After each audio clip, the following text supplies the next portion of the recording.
Welcome to Grandpa Don's podcast. Today I'm going to be visiting with Karla, my oldest daughter, and you are the listeners of this who probably are my grandkids. And anybody else, if you do listen to this, of course you're part of the family. We just welcome anyone who wants to listen to be part of our family. So this time we're going to talk about Christmas. Yes. Now, the first thing I have to ask, because last time I forgot to ask you, now your grandparents, they were living somewhat close to you, some of them, maybe? I think Isaac and... Yes. Well, in my family, this is back in the 1940s and 50s. Uh-huh.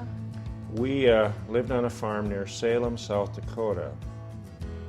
My father's family, the Knutsons, lived in that general area.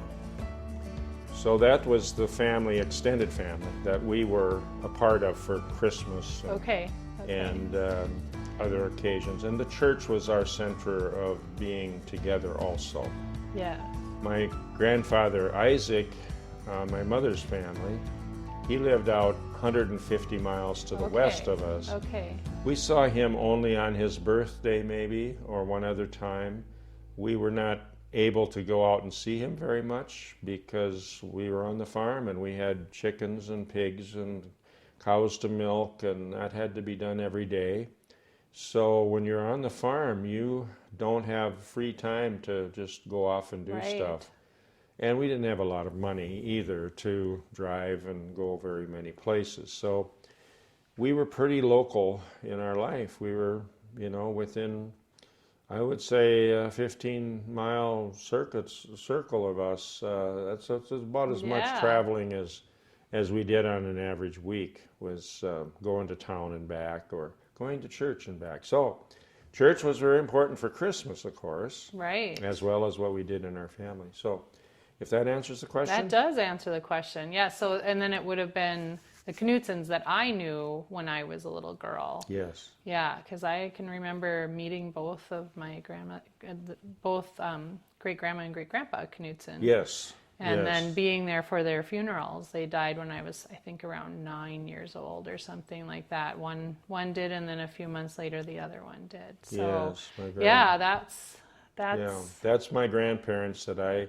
Okay. We would go, the tradition for Christmas, family-wise, was to go to their farm on Christmas Eve. So that was how we did that, and the Christmas Eve was family. It was not church time, it was family time.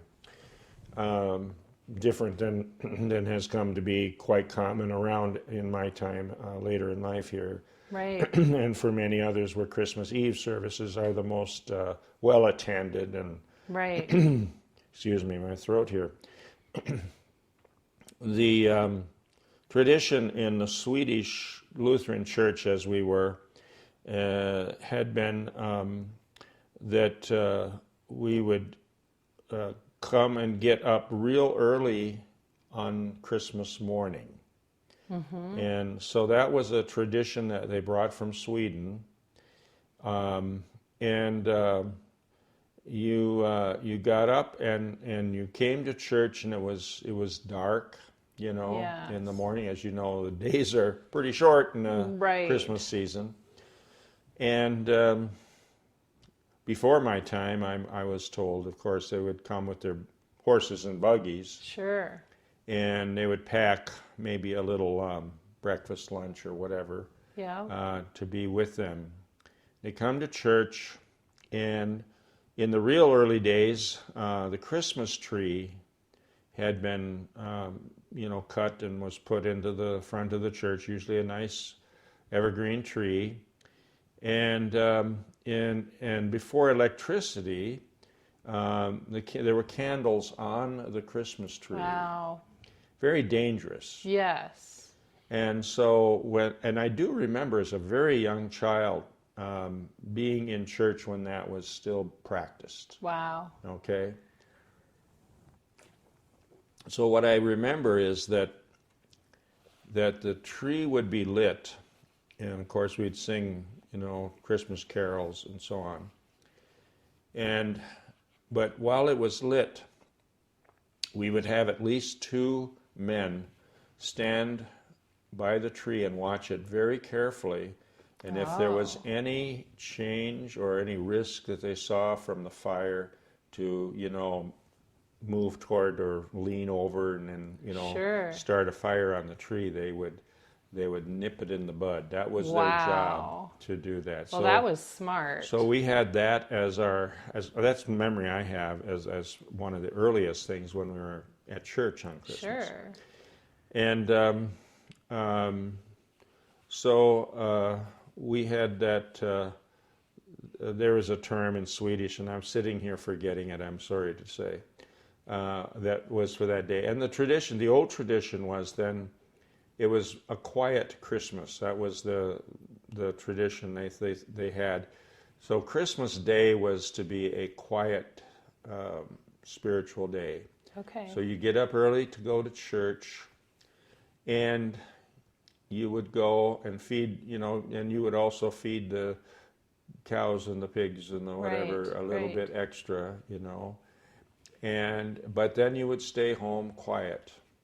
Interesting. And just think about the holiness of, the Christmas story. But then the Swedes had the tradition of the 12 days of Christmas after that. Sure. And that was party time. Oh, yeah.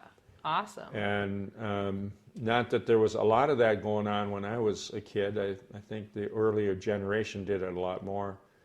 But we would have... I remember it was particularly, there was some farmers, that were in our area, and it would be kind of like Halloween in a sense that they dressed up in a way that you couldn't, like in disguise. Okay. So you wouldn't know who they were for sure. Oh. And they'd come and be dressed up goofy, Uh-huh. And then you know who we are, they would have to guess, and of course you'd guess wrong, and then they'd laugh, and eventually finally figured out who it was, of course, and it Sure. was a lot of fun. And then they would come in and into the house, and then we would have a little coffee or whatever Okay. was on the stove. So that was my memory of Christmas after Christmas Day. Okay. Not that happened a lot, but it was, I think, a unique tradition that Yeah. not anybody practices anymore. Right. And then the Christmas Eve for our families, the Knutson families, was on the farm, and of course it was winter, and most times it was snow. And I know that there got to be the tradition of our youngest uncle. Of course, I wasn't sure who it was at the time, but that was Merle Knutson, and he'd after we would have our Christmas dinner in the evening, he would sneak out and get into a Santa Claus outfit. And he'd start his car out there, and he'd rear the engine and honk the horn and do a little, noise making to make sure. Well, I think Santa's here, and so then we would see him come in, and then he would help distribute the Christmas packages. So that's one of the traditions I remember happening. Nice. So were those presents that were considered to be from Santa then, or was he distributing ones from your parents, or? Yeah. From the parents. From the parents, okay. And whoever, yeah, and I think some gifts were done at home, just in our little Yes, family too. yes. But there was Grandma and Grandpa would have gifts to Okay, to that's their how they did kids, and it. then us grandkids would get little things, and so it was all just as it is today, a very Nice. festive thing, and gifts were given out. And you hear about the Scandinavian tradition with food that's kind of unusual, I would say, for any other culture. That's what we call the lutefisk. And that really was a part of my grandma and grandpa's Christmas tradition. Really? She would make, they would buy the lutefisk because the Swedes and the Norwegians all had that as a kind of reminder of the old country, I think, and of the tradition of Christmas. So we would, in the meal, have that as one of the parts that you could Wow. eat. As kids, we thought it was terrible, of course. Oh, well, good. I identify with that. And the Swedish meatballs were also very good alternative, which is Yes. still true. But that whole tradition of that food eaten on Christmas was where it was focused. Interesting. Yeah. So So you'd have the lutefisk and then Swedish meatballs. And then did you have other things that oh yeah, and accompanied? then all the other, I mean, it was a big meal. A big and, feast. And we would go and pick it up. I mean, we Okay, weren't at yeah, a big table. I mean, this was a small house and a lot of people. Right. Just like maybe you've experienced Yes. with your family too. And so it was easier to go dish up your own. Right. And then as we would do that, then we could choose not to eat the lutefisk or to load the Nice. plate up, of course. Nice, yes. So that's the food part I remember. So was there a point that things tipped for you and you started liking the lutefisk? Well, it was part of the tradition, Right. And so as I got older, that became a part of it. Yeah. It wasn't a huge deal to me, and I certainly didn't understand why it was a tradition or what the story behind it was, Sure. really. I don't know that my grandparents and their generation and one before them had, well, maybe it wasn't, maybe they were better at it than I would give them credit, but as a kid you don't, you don't stop and remember or think about or even care about why are we doing this? We're just doing it, Right, yep. And I came to believe that the story is that all of our ancestors came to America as very impoverished people. Yes. They were young, of course, had little or no money, somehow made enough money to have passage to come to this country over the Atlantic Ocean, which was dangerous as could be. And they somehow made it, and then they found their way to where they could get land. And I mean, the risks they took, Yes. the amazing risks they took were just beyond my belief. And then, you wanted to have what was familiar. Right. And back in Norway and Sweden, I think it was, lutefisk was kind of like a poor man's food. Right. So that's at least part of it. And why on Christmas Eve would they have lutefisk at that point in time of history? I'm sure there's people that know more about it than I do, but it certainly was fish. And fish, of course, is a big thing in Scandinavia for Yes, diet anyway, yes. in all forms. Pickled herring is another, Right. one that we think of. But that that fish would be traditional, to a holy night, and so as the Christian movement came to the Scandinavian countries before the Reformation days, that was all Roman Catholic traditions that Right. were brought in, and so having fish on Christmas Eve was probably encouraged by the church doctrine Yeah.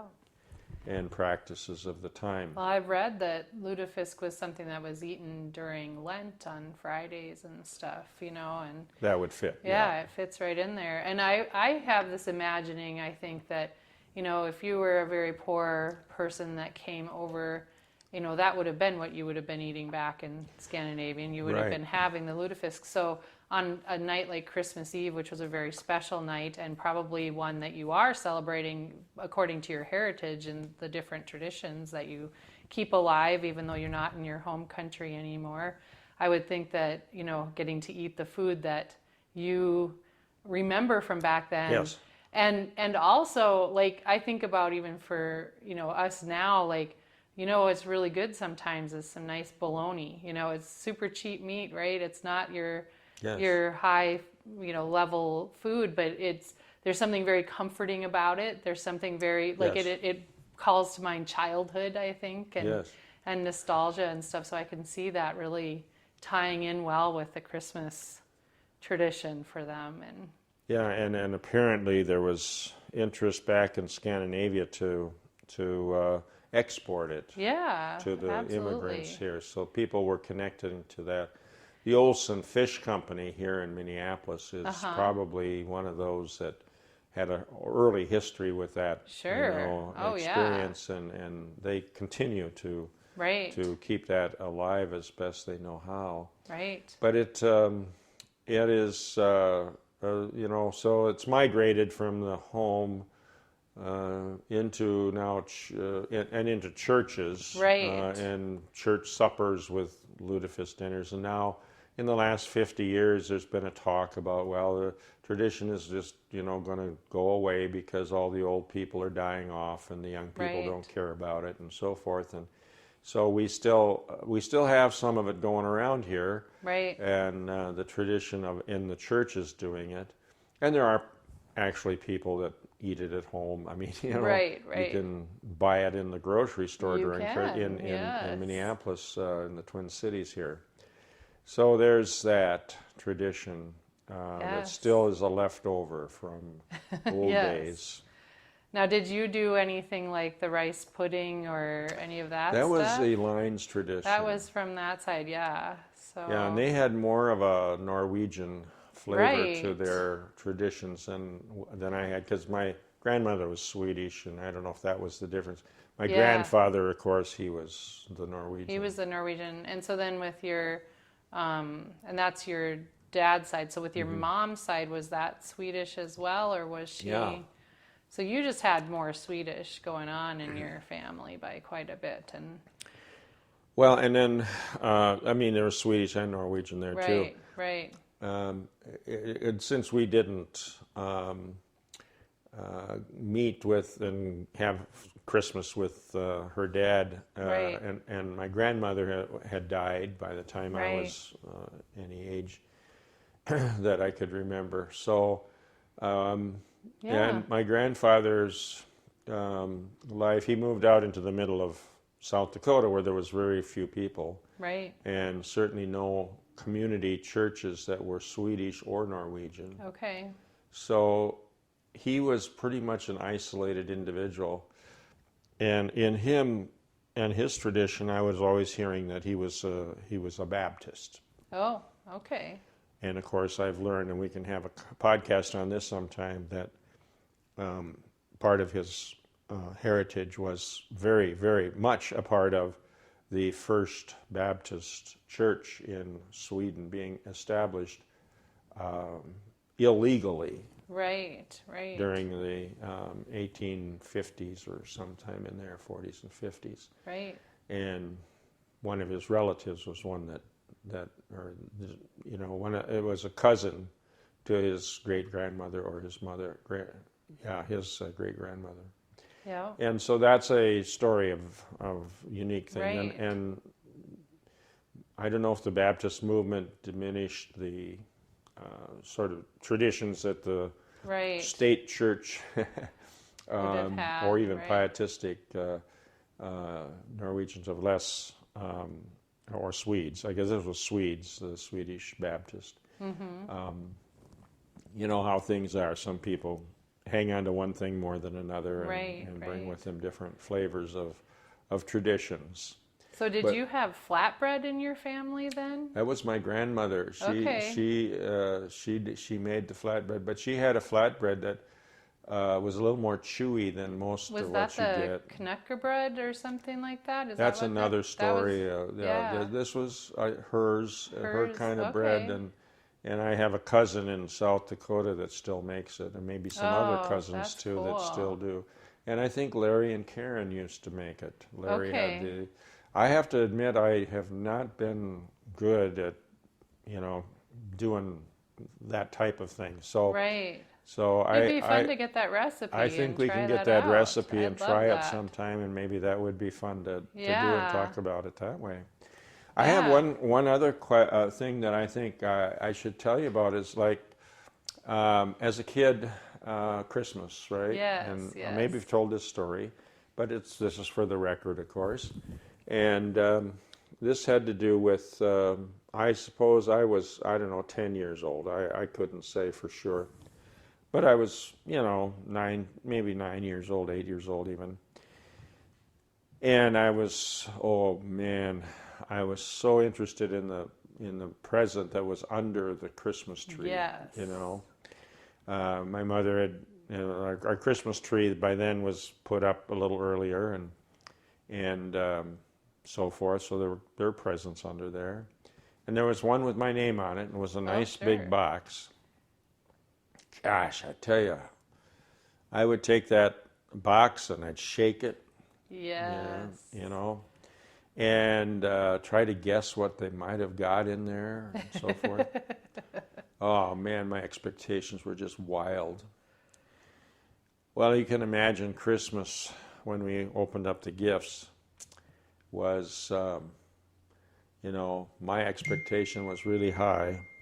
Uh-huh. And I think that the whole thing was set up so that I was just really, really vulnerable, because when I opened it up, I found out that it was an empty box with a fork and a knife in it.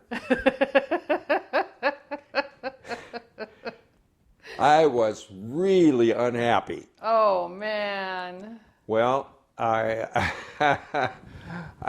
now was in not the Christmas spirit. I was in I have been betrayed, so that was my mood. And my mother, or was it my father, went to the closet, and then they took out what was my present. Mm-hmm. And what my present was very nice. It was a small, what do I want to call it?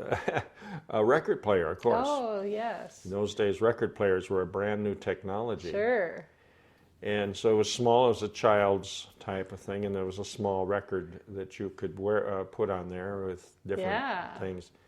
And that was the gift. And then they explained to me that they thought that if they would have put that in the box, and I was shaking it around so much, that I probably would have destroyed the gift before I opened it. And that was their reason. Yes, yes. But I will never forget that gift. Oh, I bet. So when you were opening the gifts from your mom and dad, was that also on Christmas Eve then, or did you do that a different time? It was either before we went to Grandma and Grandpa's, or probably on Christmas morning. On Christmas morning. Yeah. So that's where you had all this anticipation built up, and then you got a fork and a knife. Mm-hmm.